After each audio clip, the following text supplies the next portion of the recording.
Hello दोस्तों, स्वागत है आपका हमारे YouTube चैनल रोशन सा स्टडी पॉइंट में। तो बच्चों, आज हम क्लास 11 का जो ज्योग्राफी का सैंपल पेपर डिस्कस करने आया हूं। इसको बहुत इजी वे में आपको समझाने वाला हूं, किस तरीके का पेपर का पैटर्न होने वाला है और क्या क्या चीजें आने वाली है आप लोगों का। ठीक है, तो चलो वीडियो करते हैं शुरू। तो आपका जो पेपर होने वाला है बच्चों, ये आपका जो पेपर है ये आपका 80 नंबर का पेपर होने वाला है। ठीक है बच्चों, जो पेपर होने वाला है, यहां गलत हो चुका है, ये आपका जो है पेपर जो है वो 70 नंबर का आपका पेपर होने वाला है। ठीक है, और इस अगर बात की जाए आपका जो पेपर होगा, पेपर में टोटल जो है आपके 30 प्रश्न आने वाले हैं। ठीक है बच्चों, जो 30 प्रश्न इसके आने वाले हैं, सभी प्रश्नों के उत्तर देना अनिवार्य है, जरूरी है सारे प्रश्नों का उत्तर देना। इस प्रश्न पत्र को अगर देखा जाए, इस क्वेश्चन पेपर को अगर देखा जाए तो बच्चों 5 खंडों में बांटा गया है। क ख ग घ अंग। ठीक है, क नहीं पढ़ा रहा, ठीक है ना।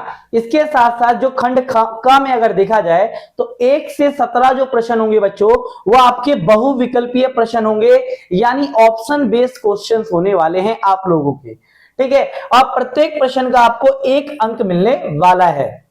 अगर खंड ख देखा जाए तो इसमें आपका 18 से जो 19 जो प्रश्न होंगे बच्चों, वो आपके स्रोत आधारित प्रश्न होंगे। ठीक है बच्चों, यानी जो आपका पैसेज वाले प्रश्न होने वाले हैं इसके अंदर। ठीक है ना। इसके साथ साथ जो खंड ग है, इसमें आपके 20 से लेकर 23 तक जो प्रश्न होंगे वो लघु उत्तरीय प्रश्न होंगे, जिसके अंक कितने 3-3 मार्क्स के ये क्वेश्चन होने वाले हैं। और 24 से लेकर 28 तक ये दीर्घ उत्तरीय प्रश्न होंगे, जो 5-5 अंक के होने वाले हैं। तो इस प्रकार से आपका क्या होने वाला है बच्चों, पेपर का आपका पैटर्न होने वाला है।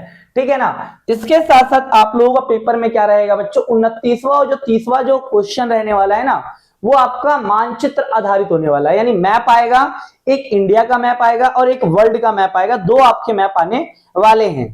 ठीक है, और हाँ ठीक है, इसके साथ साथ जैसे भारत और विश्व के रेखा मानचित्र में मैंने बताया आपको इंडिया और वर्ल्ड का मैप आने वाला है, इंग्लिश मीडियम में है तो आप देख लीजिएगा। ठीक है, तो पहले सेक्शन जो ए है यानी क सेक्शन हम आरंभ करते हैं, देखते हैं क्या प्रश्न है। पहला है बच्चों, निम्नलिखित में से कौन सा उपक्षेत्र आर्थिक भूगोल से संबंधित नहीं है। यानी आर्थिक भूगोल जो पैसे से संबंध नहीं है, यानी खेती करेंगे तो हमें पैसा मिलेगा, क्या मिलेगा, पैसा। उद्योगों में भी रोजगार, यानी पैसे की बात हो रही है। परिवहन, कोई व्यक्ति काम करेगा यानी गाड़ी चलाएगा तो भी क्या उसे पैसा मिलेगा। लेकिन जनसंख्या, क्या पैसा मिलेगा क्या जनसंख्या से, नहीं।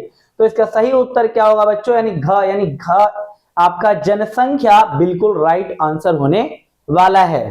ठीक है, चलो नेक्स्ट क्वेश्चन की ओर बढ़ते हैं। नेक्स्ट हमारा जो प्रश्न है बच्चों, कि निम्नलिखित में से किसमें विशेष क्षेत्र की सभी भौगोलिक घटनाएं शामिल होती हैं। जितने भी भौगोलिक घटनाएं, पहाड़, पर्वत, झरने जो होती हैं, वो इसमें किस क्षेत्र में शामिल होता है, वो कौन सा क्षेत्र है। तो बच्चों वो कौन सा क्षेत्र है, तो वो है क्षेत्रीय दृष्टिकोण। कौन सा बच्चों, क्षेत्रीय दृष्टिकोण, जिसमें हम सभी भौतिक चीजों को क्या करते हैं, अध्ययन करते हैं, इनके बारे में हम पढ़ते हैं। नेक्स्ट बात करते हैं बच्चों, आखिर पार्थिव ग्रह चट्टानी ग्रह क्यों कहा जाता है। यानी जो पार्थिव ग्रह होता है उन्हें हम चट्टानी ग्रह क्यों कहते हैं। ठीक है, चट्टानी ग्रह। अब आप बोलोगे आखिर पार्थिव ग्रह होते क्या हैं, तो बच्चों इधर देखो आप लोग कि ये हमारा क्या है, आकाशगंगा है यानी मिल्की वे है। इसमें हमारे बहुत सारे ग्रह हैं, जैसे कि ये हमारा तारा कौन सा है, सूर्य एक तारा है। फिर इसके बाद कौन सा, जैसे बुध हो गया, शुक्र हो गया, पृथ्वी हो गया, मंगल हो गया, बृहस्पति, शनि, बृहस्पति, शनि, अरुण, वरुण, ये सारे होने वाले हैं। ठीक है बच्चों, तो आपको ये दिख रहा है इस तरीके से, यहाँ बहुत सारे छोटे छोटे क्षुद्र ग्रह हैं। तो ये पट्टी जो होती है, यानी इसके जो अंदर जो ग्रह आएंगे, इन्हें क्या कहते हैं, हम आंतरिक ग्रह कहते हैं। क्या कहते हैं बच्चों, हम इन्हें आंतरिक ग्रह या पार्थिव ग्रह कहते हैं, क्योंकि इनका जो निर्माण हुआ है ठोस चट्टानों से हुआ है। और इधर जो है ना, इधर वाले आपको ग्रह दिख रहे हैं, इन्हें हम बाह्य ग्रह कहते हैं। तो यहाँ क्वेश्चन क्या बोल रखा है कि पार्थिव ग्रहों को चट्टानी ग्रह क्यों कहते हैं, क्योंकि ये छोटे हैं आकार में, और सौर पवन के कारण क्या है, हाइड्रोजन, हीलियम और ये सारी गैसें क्या तो रोक नहीं पाई थी। ठीक है ना बच्चों, यानी सूर्य की किरणों के कारण, ज्यादा सूर्य की किरणों के कारण क्या हुआ था, यहाँ हाइड्रोजन और हीलियम जैसे जो गैसेस थी वो उपस्थित नहीं रह पाई, जिसके कारण क्या हुआ, इन गैसों का निर्माण, इससे क्या हुआ, चट्टानी इसलिए कहा जाता है। तो इसका जो ख ऑप्शन है यानी ग ऑप्शन है इसका बिल्कुल राइट हो जाएगा सी ऑप्शन। ठीक है बच्चों, आसान था प्रश्न। चलो नेक्स्ट प्रश्न की ओर देखते हैं। किसी विशेषज्ञ से ने निहारिका परिकल्पना दी थी, उस व्यक्ति का नाम क्या था? यानी किस व्यक्ति ने निहारिका परिकल्पना दी थी? ठीक है बच्चों, उस व्यक्ति का नाम बताना है। जैसे कि यहां कौन सा है? ऑप्शन में है इमैनुअल कांट, ठीक है बच्चों, दूसरा है ठीक है लाप्लेस, तीसरा है चैम्बरलैन या चौथा है मोल्टन। तो इसका सही उत्तर कौन सा है बच्चों? जैसे आपका जो है ना इन्होंने क्या लाप्लेस ने क्या की थी? ये विचारधारा दी थी। ठीक है बच्चों, लाप्लेस ने क्या थी? ये विचारधारा दी थी। अब बोलोगे निहारिका क्या है? तो बच्चों क्या है निहारिका? यानी बादलों से दिख रहा है, बादल टाइप से थे जितने, जब उस छोटे से परमाणु के कण में जब विस्फोट हुआ था, विस्फोट से बहुत सारी गैसेस बन गई थी, तो इस प्रकार से क्या हुआ, गैसों का जो झुंड है इसे क्या कहा जाता है? निहारिका कहा जाता है। और यही सारी गैसेस जो थी ना वो एक जगह इकट्ठी होने लग गई, और इकट्ठी होने के बाद क्या हुआ? ग्रहों का निर्माण हुआ। इसीलिए हमने भी पढ़ा ना कि देखो क्या होते हैं, कुछ ग्रह गैसों से बने होते हैं और कुछ ग्रह ठोस चट्टानों से बने होते हैं। ठीक है, तो इस वाले ये पूरे बादल को क्या कहा जाता है? निहारिका कहा जाता है। क्या कहा जाता है बच्चों? इसे निहारिका कहा जाता है। और इस वाले भाग को नेबुला कहा जाता है, याद रखना। क्या कहा जाता है? नेबुला। ठीक है, तो इसका जो है लाप्लेस ने विचारधारा दी थी। चलो नेक्स्ट प्रश्न की ओर चलते हैं। नेक्स्ट प्रश्न है, नीचे दिए गए प्रश्नों में दो कथनों को अभिकथन ए और आर को ध्यान से पढ़िए। अभिकथन और कारण वाला है बच्चों प्रश्न, जिनमें से पहला प्रश्न है कि भूवैज्ञानिक संरचना व शैल समूह की विभिन्नता के आधार पर भारत को 3 भूवैज्ञानिक खंडों में बांटा गया है। हाँ बच्चों, भारत को क्या किया गया? वैज्ञानिक दृष्टि से देखा जाए तो भारत को 3 खंडों में बांटा गया है। कौन कौन से खंड है बच्चों? जैसे प्रायद्वीपीय खंड, हिमालय और अन्य अतिरिक्त प्रायद्वीपीय या पर्वतमालाओं खंड, सिंधु गंगा ब्रह्मपुत्र का मैदान। ठीक है, इस 3 भागों में क्या किया गया है? इसे बांटा गया है। दोनों में रिलेशन दिख रहा है? हाँ बिल्कुल दिख रहा है कि हमसे पहले क्या कर रहा है? विभिन्नता बता रहा है, दोनों में इक्वालिटी यानी समानता हमें दिख रही है।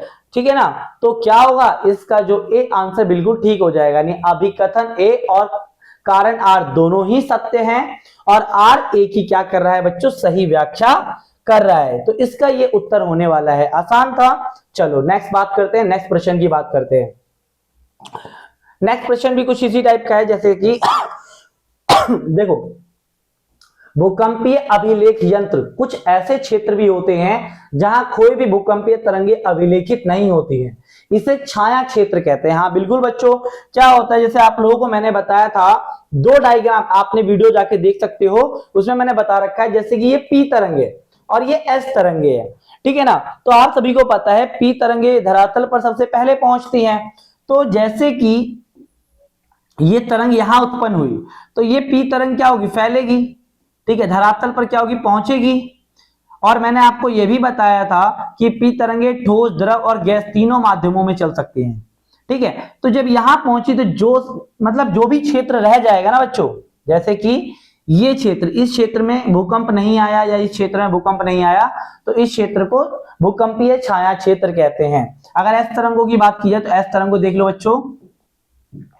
ठीक है, यानी तरंग यहां से उत्पन्न हुई और यहां से इधर जाएगी, फैलेगी यहां यहां यहां इस तरीके से, लेकिन क्या नीचे जाएगी? नहीं, क्योंकि इधर बीच में क्या आ जाता है? यानी तरल पदार्थ आ जाता है, लावा आ जाता है ना, तो नीचे नहीं जाएगी। तो ये नीचे वाला जो क्षेत्र है ना बच्चों, ये क्या कहलाएगा? भूकंपीय छाया क्षेत्र कहलाएगा।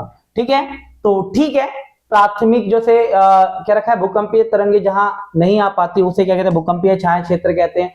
प्राथमिक तरंगे गैस, तरल, ठोस तीनों माध्यमों में से होकर गुजर सकती हैं, लेकिन ये तीव्र गति से चलने वाली तरंगे और धरातल पर सबसे पहले पहुंचती हैं। हाँ बिल्कुल ही, यानी दोनों ही बात क्या कर रहा है? सही बोल रहा है। लेकिन क्या एक दूसरे को रिलेट कर रहा है? ये बिल्कुल भी रिलेट नहीं कर रहा। यहाँ छाया क्षेत्र, भूकंपीय छाया क्षेत्र बोल रहा है और यहाँ पी और एस तरंगों की विशेषता बता रहा है, तो क्या रिलेट कर रहा है? बिल्कुल भी नहीं कर रहा। तो इस प्रश्न का जो उत्तर हो जाएगा ना बच्चों, वो क्या हो जाएगा? यानी इसका उत्तर बी बिल्कुल ठीक हो जाएगा कि ए कारण जैसे है और आर दोनों ही सत्य है, लेकिन आर ए की सही व्याख्या नहीं करता है।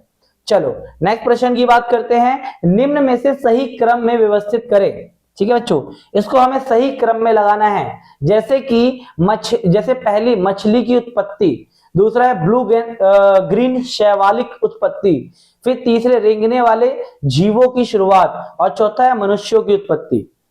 ठीक है, तो ये चार है। इसके अंदर बोल रखा है जब पृथ्वी का निर्माण हुआ तो फिर सीक्वेंस में कौन कौन सी चीजें क्या हुई थी बच्चों, बनी थी।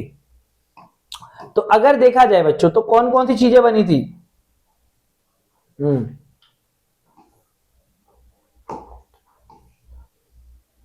ठीक है, तो जैसे पहले मनुष्य की उत्पत्ति हुई,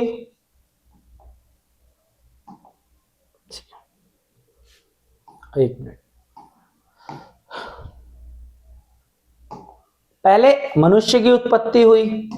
ठीक है बच्चों, मनुष्य, फिर क्या हुआ था, ब्लू ग्रीन शैवालिक उत्पत्ति हुई थी, फिर क्या हो, रेंगने वाले जीवों की उत्पत्ति हुई, फिर मछलियों की उत्पत्ति हुई। ठीक है, तो इसका जो सही उत्तर होगा बच्चों वो यानी क्या हो जाएगा, यानी ग इसका बिल्कुल राइट आंसर हो जाएगा। ठीक है, नेक्स्ट प्रश्न की ओर चलते हैं। मेंटल के ऊपरी भाग को किस नाम से जाना जाता है। देखो ये आपको पता है, ये हमारी क्या है, पृथ्वी की आंतरिक संरचना है। क्या है बच्चों, पृथ्वी की आंतरिक संरचना। इस वाला जो भाग है इसे कहते हैं बच्चों क्रोड। क्या कहते हैं इसे, क्रोड कहते हैं। इस वाले भाग को कहते हैं मेंटल। ठीक है, पागल नहीं, ये मेंटल अलग है, तो मेंटल। और इसे कहते हैं परपट्टी। ऊपरी भाग को क्या कहते हैं बच्चों, परपट्टी। ठीक है, तो ये होता है। अब इसके बाद बोल रखा है कि भाई मेटल के ऊपरी भाग को क्या कहा जाता है। तो मेटल का यानी मेंटल है, मेंटल के ऊपरी भाग को क्या कहा जाता है, तो दुर्बलता मंडल कहा जाता है। क्या कहा जाता है बच्चों, दुर्बलता मंडल, एस्थनोस्फीयर कहा जाता है। इसके बाद आता है, ठीक है बच्चों, ये वाला भाग। ठीक है, इसे कहते हैं दुर्बलता मंडल। ठीक है, नेक्स्ट प्रश्न है, प्लेट टेक्टोनिक जो सिद्धांत यानी प्लेट विवर्तन के सिद्धांत, ठीक है ना, किसने दिया था। ऑप्शन है बच्चों जैसे कि ऑथर होम्स ने, मैकेंजी पार्कर और मॉर्गन ने। इसके बाद ऑप्शन है एडम्स डेज ने या अल्फ्रेड वैगनर ने। तो बच्चों ये जो दिया था, ये किसने दिया था, तो ये और दिया था मैकेंजी पार्कर और मॉर्गन ने। क्या किया था, प्लेट टेक्टोनिक सिद्धांत दिया था, प्लेट विवर्तनिकी सिद्धांत दिया था। चलो नेक्स्ट बात करते हैं कि अब इसको हमें क्या करना है बच्चों, मिलान करना है। क्या करना है बच्चों, इसको मिलान हमें इसको करना है सही तरीके से, क्या कि मिलान क्या होगा इसका। तो इसमें बोल रखा है निम्नलिखित को सही मिलान कीजिए। ठीक है, प्रश्न क्या है, यानी ऊंचाई के साथ तापमान का गिरना। ठीक है, तो ऊंचाई के साथ तापमान में गिरावट कब आती है, यानी कौन से मंडल में, क्षोभ मंडल में। यानी क्षोभ मंडल में जब जाओगे, ऊपर की ऊंचाई के साथ जाएंगे तो तापमान क्या होता है बच्चों, गिरने लग जाता है। ठीक है ना बच्चों, इसके साथ साथ क्या होता है, रेडियो तरंगों जो पृथ्वी पर वापस भेजी जाती है, वो किसमें भेजी जाती है, आयन मंडल में। यानी आयन जो मंडल होता है ना, वहां बहुत सारे धूलकण होते हैं जो पृथ्वी से भेजे गए जितने भी रेडियो एक्टिव तरंगे हैं वो उसको परावर्तित करके पृथ्वी पर वापस भेज देती हैं, जिससे कारण हम क्या कर सकते हैं, फोन उन पे बात कर सकते हैं। अगर आयन मंडल ना हो तो हम फोन टीवी भी कुछ नहीं देख पाएंगे। ठीक है बच्चों, ठीक है। इसके बाद क्या था, जैसे कि अधिकतम ओजोन समाविष्ट, यानी ओजोन परत हमें किसमें पाई जाती है, तो ये समताप मंडल में पाई जाती है। कौन से मंडल में पाई जाती है बच्चों, समताप मंडल में। और तापमान में गिरावट, एकदम गिरावट, यानी ताप प्रवणता में एकदम गिरावट कहां आती है, तो तापमान में किसमें आती है बच्चों, कौन सा रहेगा हमारा, यानी सी, क्षोभ मंडल में आता है। किसमें आता है बच्चों, क्षोभ मंडल में। पहला ऊंचाई के साथ तापमान का गिरना, सॉरी बच्चों यहां थोड़ा सा गलत हो गया है, जैसे कि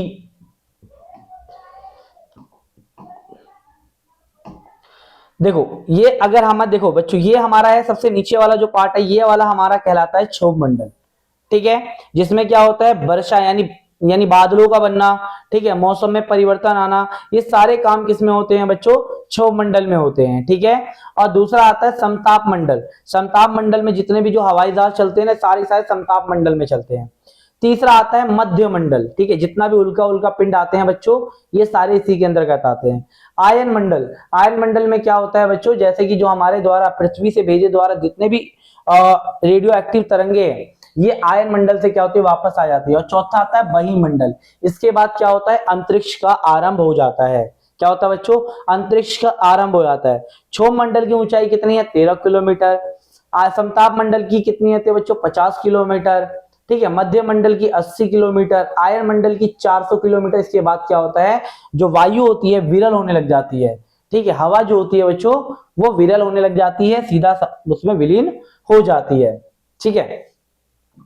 तो इस तरीके का रहने वाला है, ठीक है। तो इसका आंसर जो है आप लोगों का ए ऑप्शन बिल्कुल ठीक हो जाएगा, ठीक है। चलो नेक्स्ट बात करते हैं। नेक्स्ट हमारा जो प्रश्न है बच्चों कि निम्नलिखित में से कौन सा पवन का कार्य नहीं है, ठीक है। कौन जो है हवा नहीं करती, ठीक है। तो क्या क्या नहीं करती, जैसे बालू के टिंबे, ठीक है, हवा द्वारा नहीं होता। तो पहला क्या है बच्चों, बालू के टिंबे, लैपीज, छत्रक और प्लाया, ठीक है। तो क्या क्या यानी निम्नलिखित में से कौन सा पवन का कार्य नहीं है, ये हमें आपको बताना है, ठीक है। तो जो इसका उत्तर हो जाएगा यानी ग ऑप्शन बिल्कुल राइट हो जाएगा, ये छत्र, ठीक है ना। नेक्स्ट बात करते हैं कि निम्नलिखित में से कौन सी गैस सौर विकिरण के लिए पारदर्शी है, यानी सूर्य की किरणों के लिए क्या है पारदर्शी है, और पार्थिव विकिरण के लिए क्या है अपारदर्शी है। वो कौन सी गैस है, तो वो है बच्चों कार्बन डाइऑक्साइड, ठीक है ना बच्चों।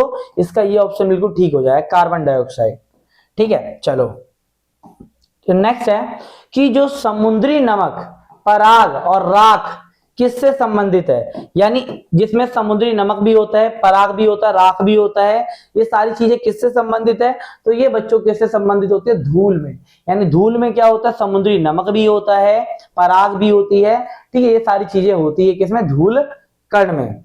नेक्स्ट प्रश्न की बात करते हैं बच्चों, भारत के क्षेत्रफल के अनुसार सबसे बड़ा राज्य कौन सा है, भारत में क्षेत्रफल के अनुसार सबसे बड़ा राज्य कौन सा है, तो आप सभी को याद है सबसे बड़ा राज्य कौन सा है हमारा, राजस्थान। कौन सा है बच्चों, राजस्थान क्षेत्रफल में सबसे बड़ा है, और सबसे छोटा कौन सा है, गोवा, ठीक है। चलो नेक्स्ट प्रश्न है, निम्नलिखित में से कौन सी घाटी का प्रकार नहीं है, यानी घाटी नहीं बनाता है, तो कौन सा घाटी का प्रकार नहीं है बच्चों, ठीक है। जैसे कि इसमें ऑप्शन दे रखा है गार्ज, ठीक है, छिप्रिका और वी आकार की घाटी या कैनियन।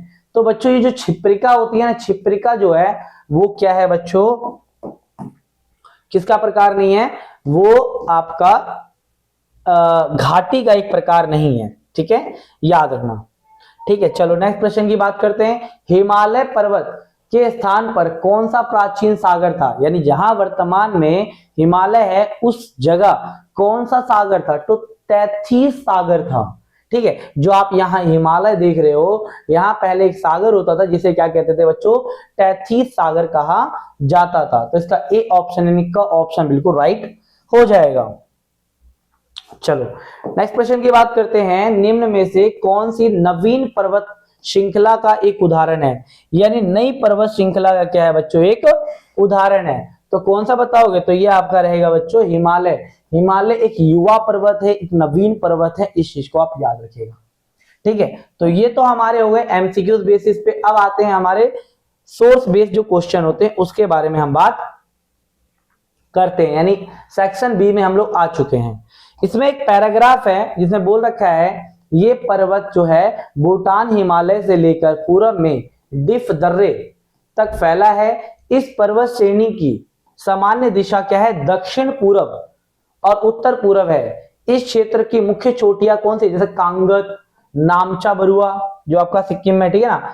और ये पर्वत श्रेणियां क्या है, उत्तर से दक्षिण दिशा की ओर तेज बहती हुई और गहरे गार्ज का क्या करती है, निर्माण करती है, और नदियों द्वारा क्या होती है, विक्षेपित यानी पलट जाती हैं। और नामचा बरुआ को पार करने के बाद ब्रह्मपुत्र नदी एक गहरी गार्ज का निर्माण करती है, ठीक है। और कामेंग, सुबनसरी, दिहांग, दिबांग और लोहित यहाँ की क्या है बच्चों, लोहित प्रमुख नदियां हैं। ये 12मासी नदियां होती हैं और बहुत जल प्रपात बनाती हैं, इसलिए यहाँ जल क्या होता है, विद्युत उत्पादन के लिए क्या होता है, काफी ज्यादा जरूरी होता है।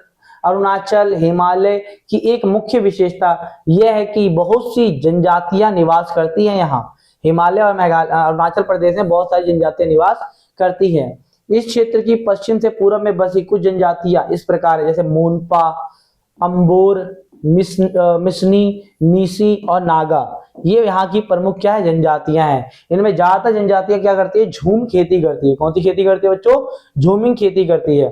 जिसे स्थानांतरित कृषि या स्लैश और बर्न कृषि भी क्या कहा जाता है। यह क्षेत्र जैव विविधता में काफी घना है, जिसका संरक्षण देशज समुदायों ने किया है। देशज जो हमारे खुद के बाहर है, यानी उबड़ खाबड़ स्थलाकृति के कारण यहाँ पर विभिन्न प्रकार की घाटियों के बीच परिवहन जुड़ाव है और लगभग नाम मात्र एक ही है।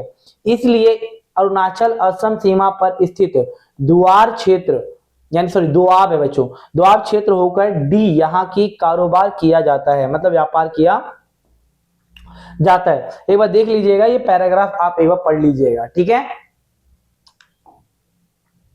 अब इससे संबंधित प्रश्न पूछते हैं, जैसे कि ऊपर दिए गए अनुच्छेद में निम्न में से किस हिमालय पर्वत के उपखंड का वर्णन किया गया है। तो बच्चों किसका वर्णन किया गया है, इसका क्या है, अरुणाचल प्रदेश और हिमालय का। किसका किया गया बच्चों, अरुणाचल प्रदेश और हिमालय का। देखो बच्चों यहाँ कर रखा है ना, यहाँ था देखो ये है ना अरुणाचल प्रदेश और हिमालय की एक विशेषता है, ठीक है।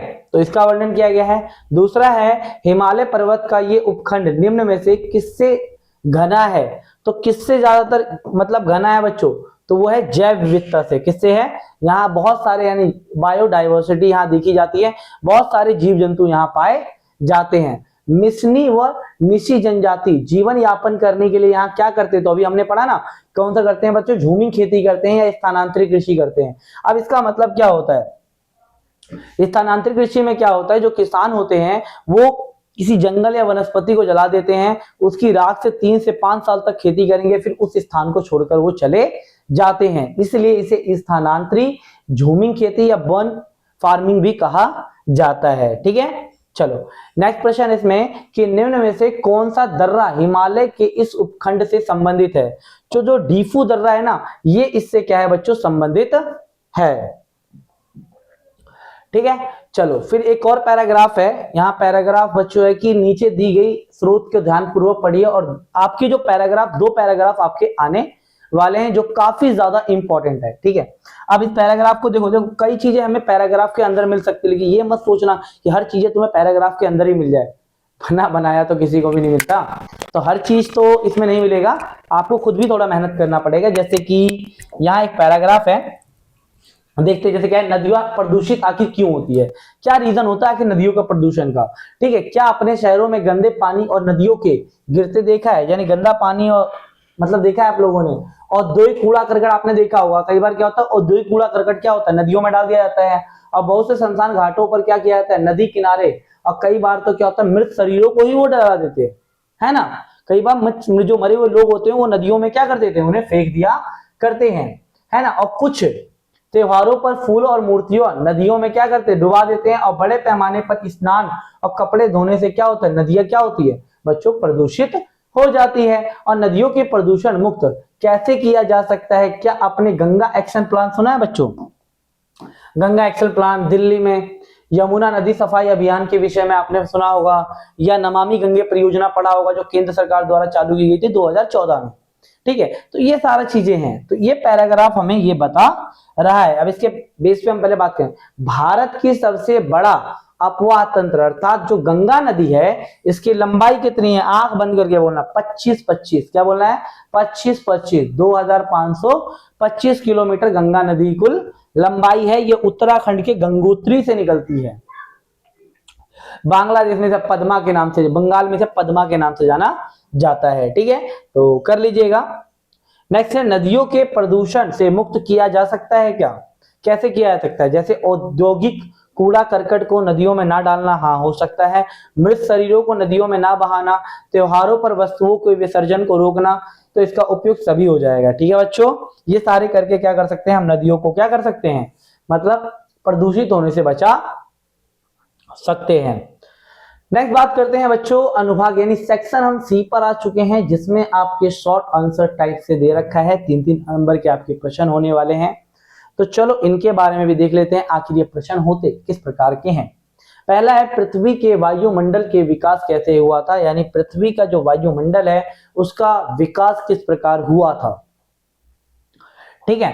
तो देखो बच्चों हुआ क्या कि इसकी 3 अवस्थाएं हैं, ठीक है। हमारे पृथ्वी पर वायुमंडल के विकास की कितनी अवस्थाएं हैं बच्चों, 3 अवस्थाएं हैं। पहली अवस्था में क्या हुआ था, सूर्य की किरणों के कारण क्या हुआ था, हाइड्रोजन और हीलियम जैसी गैसें थी ना, वो पृथ्वी से दूर हो गई थी। क्योंकि ये सारे के सारे जो ग्रह है ना बच्चों, सूर्य के जितने पास ग्रह है ना, उससे सौर पवन के कारण हीलियम और हाइड्रोजन गैसें गायब हो गई थी। ठीक है ना। दूसरी अवस्था में पृथ्वी के ठंडा होने और विभेदन के दौरान पृथ्वी के अंदर से बहुत सी गैसें जो थी वो जलवाष्प के रूप में क्या होती, जलवाष्प जैसे निकल रही थी, जिसमें जलवाष्प था, नाइट्रोजन था, कार्बन डाइऑक्साइड था, ऑक्साइड था, मीथेन था और अमोनिया था। ये अधिक मात्रा में निकली, लेकिन ऑक्सीजन तो उस समय बहुत ही कम निकली थी। देखो समझा रहा हूं, देखो जब आरंभ में हमारी पृथ्वी का निर्माण हो रहा था तो पृथ्वी आरंभ में क्या हुआ था, जलती हुई लावा थी।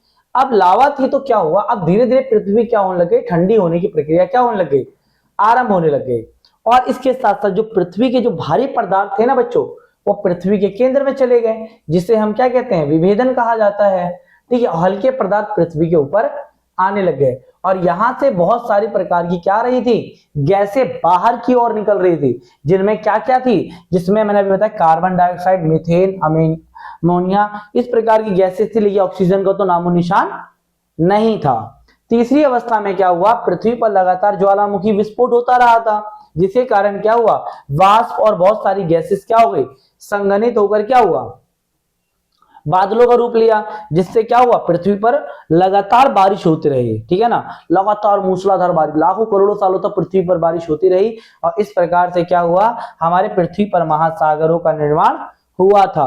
और इसके बाद प्रकाश संश्लेषण की प्रक्रिया तीव्र हो गई, जिससे क्या हुआ, हमारे वायुमंडल का विकास हुआ और समुद्र में बहुत सारे जो जीव जंतु थे, जैसे उधर पेड़ वेड़, एक कोशिकीय, द्विकोशिकीय, बहुकोशिकीय जीवों ने सांस लेना शुरू किया और इससे समुद्र से ऑक्सीजन की मात्रा बढ़ गई और इस प्रकार से हमारे वायुमंडल की क्या हुई थी, रचना हुई थी।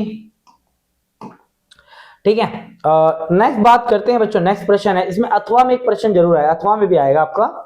ठीक है, तो अथवा में है कि भूकंप के प्रभावों का वर्णन कीजिए, यानी भूकंप आता है तो आखिर उसके प्रभाव क्या होते हैं।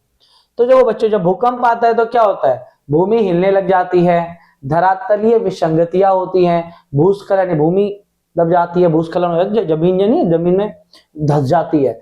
ठीक है ना, और मृदा द्रवण होता है, मृदा अपरदन कह सकते हो, धरातलीय विस्थापन हो जाता है, सबसे अच्छा उदाहरण हिमालय है। ठीक है बच्चों, और हिमखलन हो जाता है, यानी बर्फ लगातार पहाड़ों से नीचे की ओर क्या होती है, दहने या गिरने लग जाती है, बांध और तटबंध टूटने लग जाते हैं, जिसके कारण क्या होता है, बहुत सारे घरों में आग लग जाती है। ठीक है बच्चों, आग वाग लग जाती है। तो ये है भूकंप के क्या है बच्चों, प्रभाव। भूकंप के क्या है बच्चों, प्रभाव।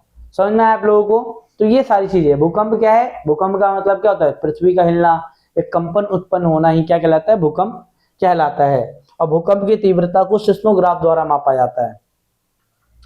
नेक्स्ट है बच्चों, जैसे कि इसमें अपसारी सीमा और अभिसरण सीमा, आखिर इन दोनों में डिफरेंस क्या होता है, अपसारी और अभिसारी। तो देखो बच्चों, अपसारी का मतलब क्या होता है कि जैसे क्या होता है, सपोज करो जैसे कि दो प्लेटें हैं, ये आपको दिख रहा होगा दो प्लेटें, जब दो प्लेटें क्या होती हैं, विपरीत दिशा की ओर जाती हैं। ठीक है, और इधर से क्या होगा, एक मैग्मा फिर बाहर निकलेगा, तो इससे क्या होगा, नई परपट्टी का निर्माण होगा।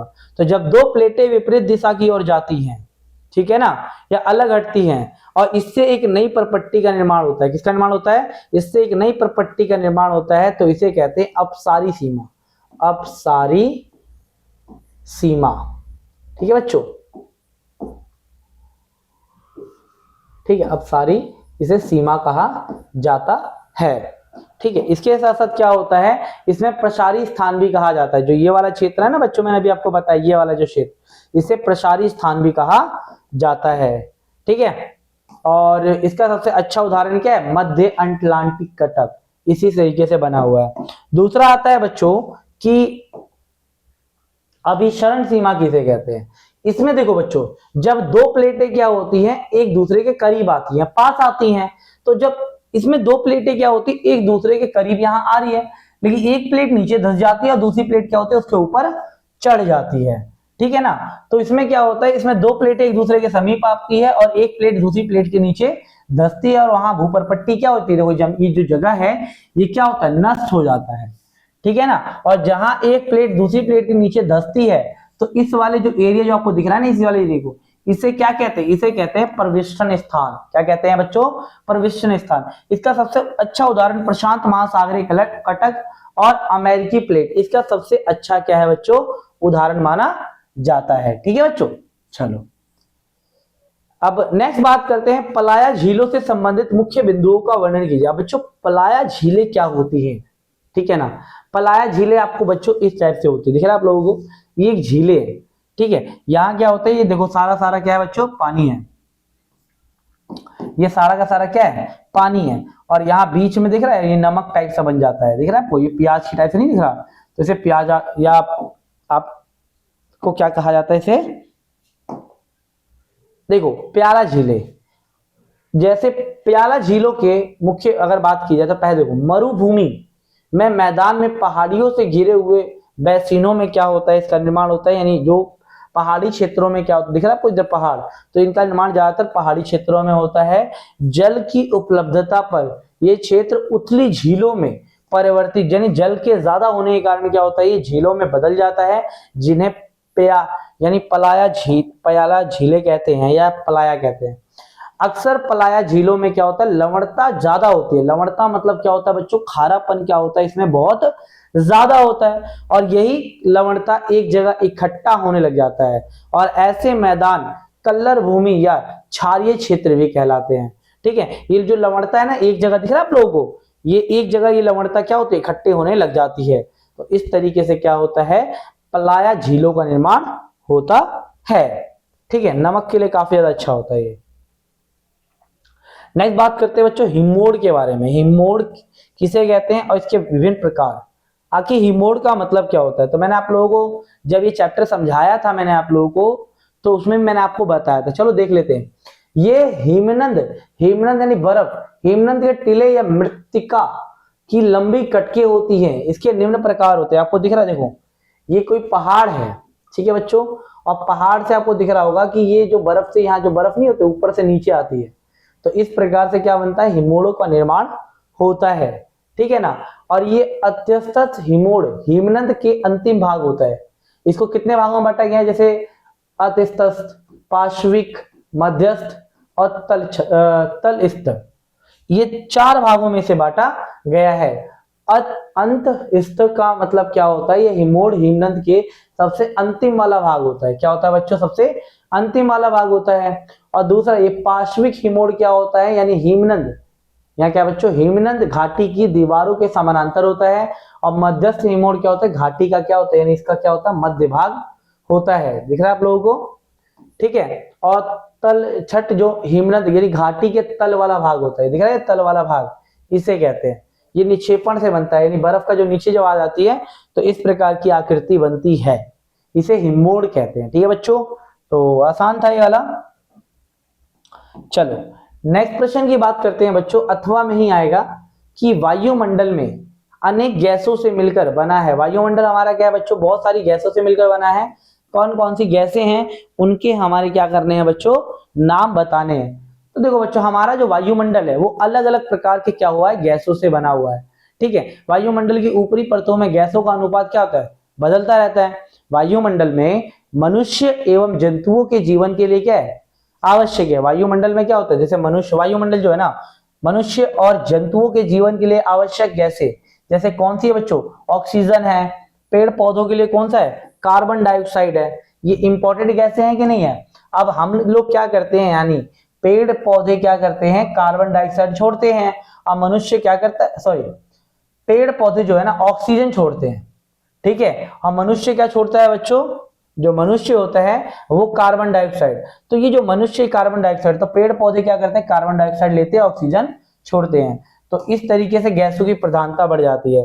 कार्बन डाइऑक्साइड क्या है? पार्थिव विकिरण से कुछ भाग शोक लेती है और ग्रीन हाउस गैसों को प्रभावित करती है। ओजोन गैस पृथ्वी की सतह से 10 से 50 किलोमीटर की ऊंचाई पर पाई जाती है, ओजोन गैस। ठीक है ना, और ये फिल्टर का कार्य करती है। ये सूर्य से आने वाली पराबैंगनी किरणों को क्या कर देती है बच्चों? अवशोषित कर देती है, वापस कर देती है। ठीक है ना, अगर ये ना रहे, अगर मतलब ओजोन गैस ना रहे, तो सूर्य से आने वाली जो पराबैंगनी किरणें, हानिकारक किरणें, ठीक है, अल्ट्रावायलेट वेव्स कहा जाता है इसे। इसी से हमारे क्या हो जाएगा, बहुत ज्यादा दिक्कत, चर्म रोग हो जाता है। ठीक है बच्चों, नाइट्रोजन इसके अंदर और क्या आ जाएगा बच्चों, जैसे कि इसमें जैसे कि आ जाएगा आपका नाइट्रोजन भी आ जाएगा। नाइट्रोजन जो गैस है ना, उसको भी, जो भी नाइट्रोजन, जिससे क्या होता है, पेड़ पौधे क्या बनाते हैं, प्रोटीन बनाते हैं। ठीक है, और हमारे वायुमंडल में सबसे ज्यादा गैसों की कौन सी प्रधानता है, नाइट्रोजन गैस ज्यादा है। ठीक है, सेकंड नंबर पे लगभग 20% आया था ऑक्सीजन, इसके बाद 0.3% कार्बन डाइऑक्साइड या अन्य गैसें आ जाती हैं। तो इस प्रकार से ये वायुमंडल हमारा इन गैसों से मिलकर बना है। ठीक है, चलो नेक्स्ट। अब बच्चों जो हम खंड डी में आ चुके हैं, यानी ये हमारे लॉन्ग बेस क्वेश्चंस होते हैं जो आपके 5-5 नंबर के आने वाले हैं। तो चलो इनके बारे में भी देख लेते हैं। तो देखो बच्चों, वायुमंडल के संगठन का संक्षेप में वर्णन करें। ठीक है, तो देखो वायुमंडल हमारा कैसे बना हुआ है, किससे बना, पहला क्या है हमारा, गैस है। आपको सभी को पता है वायुमंडल में गैसों की अधिकांश भाग कौन सा है, नाइट्रोजन है। कौन कौन सा है, नाइट्रोजन कितना परसेंट बताया मैंने, 78.08%। ऑक्सीजन कितना है बच्चों, 20.95% क्या है हमारे वायुमंडल में ऑक्सीजन है। ठीक है, इसके साथ साथ क्या है बच्चों, कार्बन डाइऑक्साइड भी है, ऑर्गन भी है, ओजोन भी है। सभी गैसें क्या करती है, अपना एक अलग महत्व रखती हैं, और गैसें जिससे क्या करते हैं, निश्चित अनुपात में है बच्चों, क्या है, निश्चित अनुपात में ये गैसें हैं। मैंने आपको बताया नाइट्रोजन गैस से क्या करते हैं, पेड़ पौधे अपना प्रोटीन बनाते हैं। ऑक्सीजन को मानव जीवनदायिनी गैस भी कहा जाता है, इसकी अनुपस्थिति में मनुष्य मर भी सकता है। ठीक है, सब चीज नष्ट हो जाएगा अगर ऑक्सीजन नहीं रहा तो। ठीक है, तो और बाकी अन्य भी हैं बच्चों। ओजोन गैस अगर नहीं रहेगी तो सूर्य की पराबैंगनी किरणें आएंगी और हमें चर्म रोग हो जाएगा। ठीक है, कार्बन डाइऑक्साइड क्या होता है, मनुष्य छोड़ता है, जिससे पेड़ पौधे क्या करते हैं, सांस लेते हैं। ठीक है, दूसरा आता है जलवाष्प। अब आखिर जलवाष्प का मतलब क्या होता है, तो जो वायुमंडल में क्या होता है, जलवाष्प की मात्रा किसी स्थान की जलवायु पर निर्भर करता है। जलवाष्प क्या होता है, सूर्य ताप की कुछ भाग क्या कर लेता है बच्चों, सोख लेता है, और पृथ्वी के उत्सर्जित ताप को क्या करता है, ग्रहण करता है, और इससे पृथ्वी पर अधिक क्या होती है, गर्मी और ठंडी होती है। मतलब जैसे अगर जलवाष्प से ही क्या होता है, हमारी पृथ्वी का टेम्परेचर मतलब सामान्य रहता है, अगर ये ना रहे तो हमारा टेम्परेचर बढ़ भी जाएगा और घट भी जाएगा। और तीसरा आता है बच्चों धूलकण। धूलकण में क्या होता है, आर्द्रता ग्रहण करने की क्या होती है, क्षमता होती है। ठीक है, और इसी से क्या होता है, मेघों का निर्माण होता है, यानी बादलों का क्या होता है, धूलकणों में क्या होता है, निर्माण होता है। धूलकण में क्या क्या होती है, राख होती है, समुद्री नमक होती है ना। तो इस तरीके से काफी ज्यादा इंपॉर्टेंट हो जाता है। अब बात करते देखो बच्चों, इसमें एक क्वेश्चन तो ये रहा, 24वां जो क्वेश्चन रहेगा, ठीक है, 24वां जो क्वेश्चन रहेगा इसी टाइप से रहेगा। तो इस टाइप से आप लोगों का जो है क्वेश्चन होने वाले हैं। चलो, तो हमने ये तो बात कर ली वायुमंडल के संगठन के बारे में। अब हमारा जो बच्चों नेक्स्ट हमारा जो प्रश्न आता है, प्रायद्वीपीय पठार और हिमालय पर्वत में आखिर डिफरेंस होता क्या है। ठीक है ना बच्चों, प्रायद्वीपीय पठार और हिमालय पर्वत में। देखो बच्चों, जो इस सैंपल पेपर का मैं आप लोगों को बता रहा हूं, कहीं सोच रहे हो कि मैं यहाँ आके टाइम पास कर रहा हूँ, ऐसा कुछ भी नहीं। जितने सैंपल पे ये आपको जो सैंपल पेपर करवा रहा हूं, इसमें से 2 से 3 क्वेश्चन, लेंथी क्वेश्चन जरूर पेपर में फंसेगा। ठीक है, और आगे खुद ही कमेंट बॉक्स में बोलोगे आप लोग। ठीक है, तो इस चीज को तो चलो देखते हैं। हमारा क्वेश्चन क्या, प्रायद्वीपीय पठार और हिमालय जो पर्वत है, इनमें अंतर हमें बताना है। तो बात करते हैं। देखो बच्चों, ये आप देखोगे अगर मैं बनाऊं मैप, तो देखो बच्चों इस टाइप से हमारा मैप होने वाला है।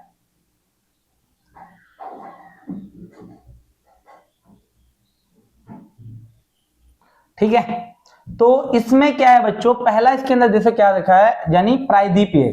तो भारत का ये दक्षिणी जो भाग है ना बच्चों, इसे कहते हैं प्रायद्वीपीय भाग या प्रायद्वीपीय पठार। ठीक है बच्चों, तो प्रायद्वीपीय पठार क्या है, थोड़ा कठोर है और प्राचीन भूखंड है। यानी जो प्रायद्वीपीय पठार है ना बच्चों, ये क्या है बच्चों, कठोर है, ये कठोर है काफी। ठीक है, आप बताओ प्रायद्वीपीय पठार क्या है, कठोर प्राचीन खंड है, यानी प्राचीन भाग है। ये कटा फटा और त्रिकोणीय आकार वाला है। कौन सा इसका आकार है, 1 2 3 त्रिकोणीय आकार वाला कटा फटा भाग है हमारे प्रायद्वीपीय पठार का। ठीक है, इसका निर्माण क्या हुआ था, एक उत्खंड के रूप में हुआ है। ये कैम्ब्रियन कल्प यानी कैम्ब्रियन काल में क्या था, आज तक स्थल क्षेत्र ही रहा है। केवल इसके तटीय क्षेत्र क्या थे, अल्प अवधि के लिए समुद्र में क्या हो गए थे, डूब गए थे। पहले यानी कैम्ब्रियन काल में क्या था, ये पूरा भाग वैसा का वैसा ही है, लेकिन कुछ समय के लिए क्या हुआ था, इसके जो तटीय भाग थे वो समुद्र में क्या हो गए थे, डूब गए थे। बाकी तो ये वैसा का वैसा ही है। ठीक है बच्चों, ये भाग। अब प्रायद्वीपीय पठार मुख्यतः जो है जो अविशिष्ट पर्वत पाए जाते हैं, जैसे अरावली की पर्वत क्या है, इसका प्रमुख उदाहरण है। ठीक है, ये थोड़ा क्या है बच्चों, घाटी या उथला और मंद ढाल वाला है। एक तरफ से थोड़ा ऊंचा है, दूसरी तरफ से क्या होता है, ढाल वाला है। कौन सा पठार, प्रायद्वीपीय पठार। और जो प्रायद्वीपीय पठार यानी मीस और ग्रेनाइट जैसे जो पत्थर होते हैं उससे बना हुआ है। ज्वालामुखी से क्या हुआ था, इसका निर्माण हुआ था। दूसरा बात करते हैं हम हिमालय पर्वत के बारे में। तो हिमालय पर्वत का निर्माण अवसादी शैलों या अवसादी चट्टानों से हुआ है। एक नवीन पर्वत है यानी युवा पर्वत है ना बच्चों।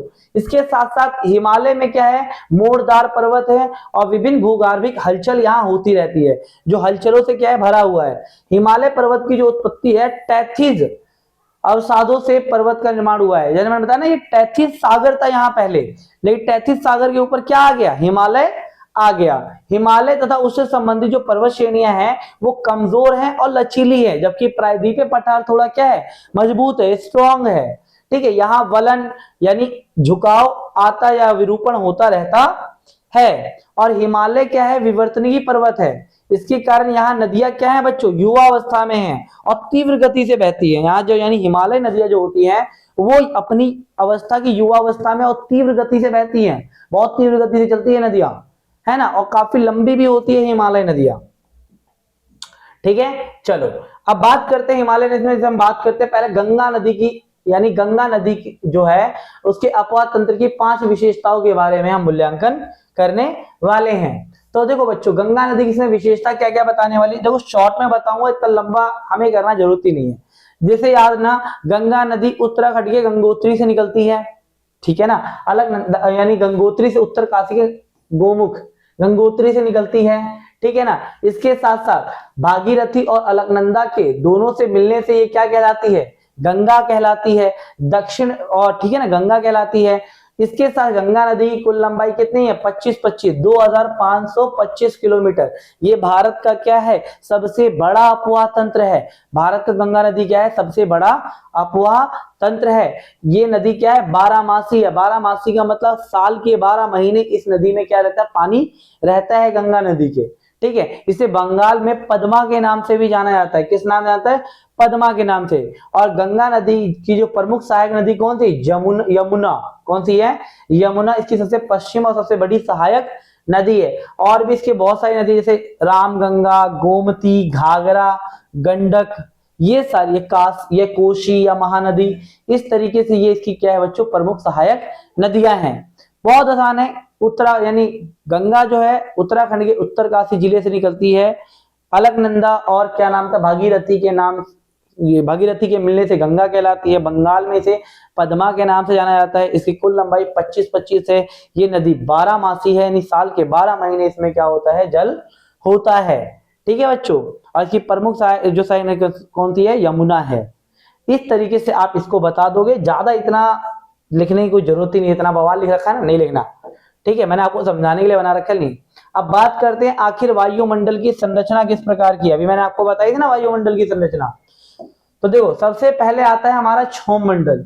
ये वायुमंडल की सबसे निचली परत होती है और इसकी औसत ऊंचाई कितनी होती है बच्चों, 13 किलोमीटर। कितनी है, जैसे अगर ये बात की जाए तो ये सबसे निचली परत है। कौन सा है ये, कौन सा क्षोभ मंडल है, और सबसे नीचे पाया जाता है। ठीक है ना। और जितनी भी ऋतुएं या मौसमी घटनाएं होती है वो सभी के सभी क्या होती हैं, इसी में होती हैं। जैसे बादल का बनना, बारिश का होना, ये सारी घटनाएं क्या होती है बच्चों, इसी में होती है। दूसरा आता है समताप मंडल। इसकी ऊंचाई कितनी है, 50 किलोमीटर है। और इसके साथ साथ इसके नीचे 20 किलोमीटर में ऊंचाई तक तापमान में कोई परिवर्तन नहीं आता है, समताप मंडल कहते हैं। इसके ऊपर जैसे 50 किलोमीटर की ऊंचाई तक अगर जाओगे ना तो बच्चों तापमान बढ़ने लग जाएगा, गर्मी बढ़ने लग जाएगी। और इस परत के नीचे क्या होता है, ओजोन परत, यानी समताप मंडल के नीचे ही क्या पाई जाती है, ओजोन गैस पाई जाती है। सूर्य से आने वाली पराबैंगनी किरणों को वापस लौटा देती है ना बच्चों। और तीसरा आता है मध्य मंडल। इस मंडल का विस्तार कितना है आपका, 50 से जैसे 50 से ऊपर ही पाया जाता है ना, 50 से 80 हम लिखते हैं, जैसे 80 किलोमीटर तक ऊंचाई तक होता है। इस परत की ऊंचाई के साथ साथ क्या होता है, तापमान गिर जाता है, यानी ऊंचाई बढ़ेगी तो तापमान गिरेगा, यानी ठंडी ज्यादा बढ़ेगी। तीसरा आता है आयन मंडल। इस परत की विस्तार कितना है, 80 किलोमीटर से लेकर 400 किलोमीटर तक है, ठीक है ना। और यहाँ गैस के बहुत सारे धूलकण पाए जाते हैं, इसलिए इसे आयन मंडल कहा जाता है। पृथ्वी से जो प्रेषित जो रेडियो एक्टिव तरंगे जब भेजी जाती है ना, तो इसी को ये क्या करता है, परावर्तित करके वापस हमारे इधर भेज देता है।